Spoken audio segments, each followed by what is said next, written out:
Hello everyone, today I want to share with you the story of Dieu Hân, a 16-year-old girl who has had to carry the weight of an entire life on her shoulders. Born in a peaceful countryside and raised in a struggling family, Hân met her husband and got married at the tender age of 16. The young mother and her child lived together in a modest little house, and for a moment, it seemed like the simple, happy family life she had always dreamed of was finally within reach. In her dreams, happiness was something beautifully simple: a small house, a husband who knew how to share and understand, a child growing up in love, and golden rice fields stretching across the land, just enough for them to live out a peaceful life together. She never asked for luxury, never dreamed of riches. All she longed for was a strong shoulder to lean on, a warm hand to hold, and a place she could truly call home.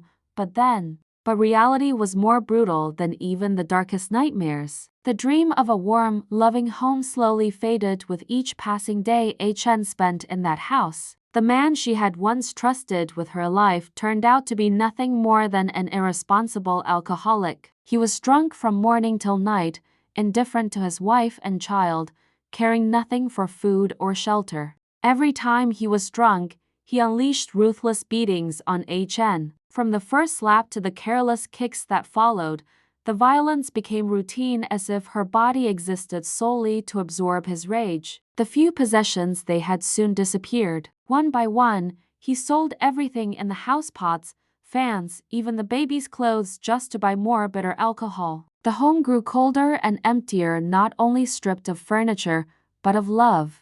All Hân could do was curl up in a corner, clutching her baby tightly and crying in silence. Her tears fell not just from physical pain, but from a growing despair when she no longer knew what she was living for, when she felt trapped in something that was supposed to be sacred, a marriage that had become a cage. Though her heart was filled with regret, Hân had to accept the harsh truth and carry her child away from the place once called home.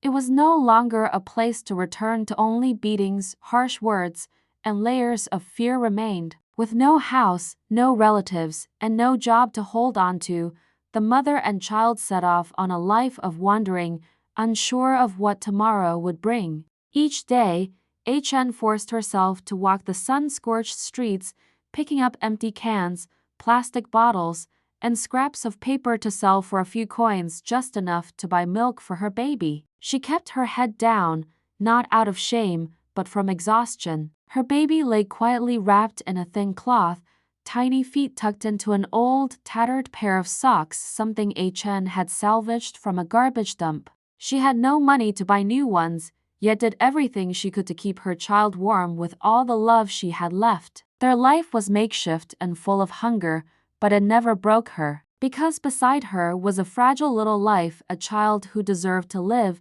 to be loved, and to grow up under the protection of a mother's embrace. Hân wandered through countless streets, picking up every can she could find, just to earn enough money to buy her child a box of milk. Even as the scorching sun beat down on her face, she kept going step by step, without rest. The money she made was barely enough to buy just one single box of milk for her baby. Though life constantly spun in circles of poverty and hardship, Hân managed to hold onto a warm and compassionate heart. She never let suffering wear down her sense of empathy. One morning, like any other day, while collecting scraps by the roadside, she suddenly heard the faint cry of a child coming from a quiet corner. Curious and concerned, she followed the sound and was stunned to find an abandoned baby boy. His wide, frightened eyes and reddened face from the cold and hunger made Hân's heart ache. She couldn't just walk away. Gently, she lifted the child into her arms and held him close,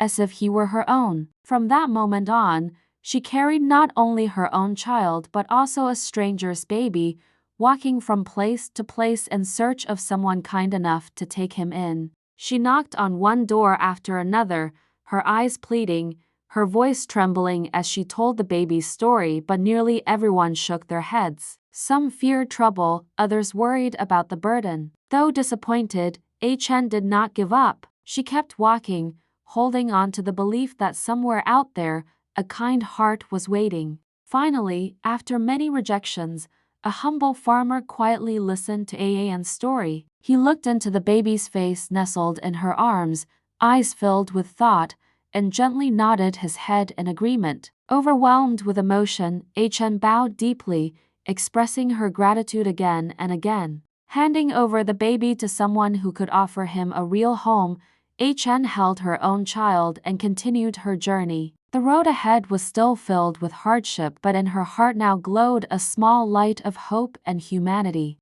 The shelter for Ayan and her child could hardly be called a home. It was merely a few dried banana leaves and bamboo poles hastily assembled by the roadside, a fragile patchwork trying to hold off sun and wind. During the day, it offered a little shade, but at night, especially stormy ones, it was barely a place of refuge. Those simple packets of instant noodles cooked with spring water became her only meals, plain and humble, but as long as they filled her stomach, that was enough for Ayan. On rainy nights, with the cold wind howling through the gaps, Ayan could do nothing but curl up in a corner of the hut, clutching her baby tightly to her chest. The only thing she had to shield her child from the rain was a conical hat, which she tilted toward the baby's face, trying to cover his tender features as he slept soundly in her arms. Every drop of rain that hit her, every distant rumble of thunder, made her hold him closer, as if loosening her grip for even a moment would mean losing him. Rain streamed down her soaked hair, mixing with silent tears that rolled down her cheeks. She wasn't crying out of weakness, but out of helplessness, not knowing what they would eat tomorrow, where they would find shelter, or how to give her child a warm place to sleep in such an uncertain world. And yet, in that moment amid the darkness and storm, motherly love shone brighter than any light. For even if the sky were to fall, Ayan would still do everything in her power to keep her child safe, alive, and loved. Worried that her baby might go hungry and have no milk to drink, Ayan decided to venture into the forest to dig for cassava, the only thing she could find with her own hands without needing a single coin. The forest path was rugged and full of thorns, yet she carried her child with her. When she reached a flat clearing deep in the woods, Ayan carefully laid down an old piece of cardboard, placed her baby on it, and began digging under the sun and wind, amidst rocks and hard soil. The little one lay still, wide eyes watching her mother, occasionally waving tiny hands as if cheering her on. Perhaps, though too young to speak, the baby could still feel the love and hardship pouring from her mother's every move, so she stayed calm, playing quietly on her own. Sunlight filtered through the trees, casting golden rays on Ayan's sun-darkened skin. She knelt down, gripping a blunt hoe, digging through layers of hardened earth, pulling out cassava roots still covered in dirt. Every time her fingers touched a thick, solid root, warmth bloomed in her chest. She never thought of herself, only of how selling the cassava could earn enough for milk, maybe even a bit of food for her child. Her exhaustion seemed to fade with each root she uncovered, replaced by a quiet joy, the joy of being a mother, of living for her child.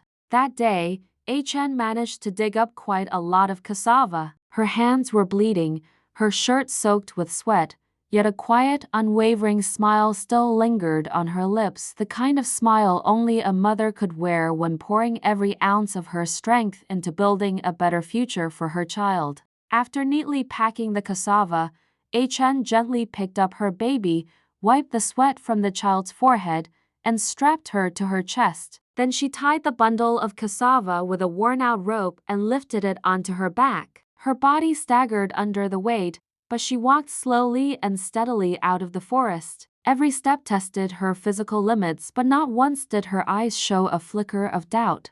When she reached the roadside, where a few people occasionally passed by, Ayan set the bundle down, dusted off her clothes, and sat on the ground. Her baby had fallen asleep in her arms. She arranged the cassava into small bundles for sale. She didn't call out or beg because she believed that if someone looked into the eyes of this young mother, they would understand that these weren't just roots for eating. They were roots of hope. Touched by the sight of the struggling mother and her baby, people stopped and bought from her, each person taking a little to help. In no time, she had sold everything. After selling all the cassava, Chen carefully gathered her belongings, strapped her baby to her back, and made her way back to the modest hut in the forest, the only place, no matter how poor, she could truly call home. Her steps were slow along the dusty path, tired but strangely light because today, at the very least, her child would have milk. In An's hand was a small amount of money from selling the bundles of cassava, not much, but enough to bring tears to her eyes. She didn't buy anything for herself. No bread, no bowl of porridge, even though her stomach had been empty since morning. Back at the hut, she gently laid her baby down to sleep, then took out a few leftover cassava roots from the morning's harvest. She lit a small fire using dry twigs and began roasting them. The soft, earthy aroma filled the air, and though simple, it brought warmth to her belly. In the heart of a desolate forest, where the wind whispered through the treetops like the voice of nature and at times, like the echo of loneliness, there were only two souls, a mother and her child, sheltered in a tattered hut. No neighbors, no electric lights, no footsteps passing by, just the soft hum of insects and the quiet beating of a mother's heart. And so, in the heart of the forest, under a worn-out roof, with an empty stomach and a body weary from the day, An's heart remained warm. Because a mother's love never asks for much, only that her child may live fully. Một cô gái mới chỉ 16 tuổi đã phải lặn lội mưu sinh để nuôi đứa con nhỏ của mình. Thật khó có thể tưởng tượng được những khó khăn mà cô đã gặp phải. Video mọi người mới xem chỉ là khởi đầu cho cuộc hành trình mưu sinh của Hân cùng đứa con nhỏ. Liệu Hân sẽ phải đối mặt với những khó khăn nào phía trước và cô có đủ sức mạnh để vượt qua những khó khăn hay không? Mọi người nhớ đồng hành cùng Hân trong những video tiếp theo. Để nhận thông báo về những video mới nhất, mọi người nhớ like, subscribe và bật chuông thông báo.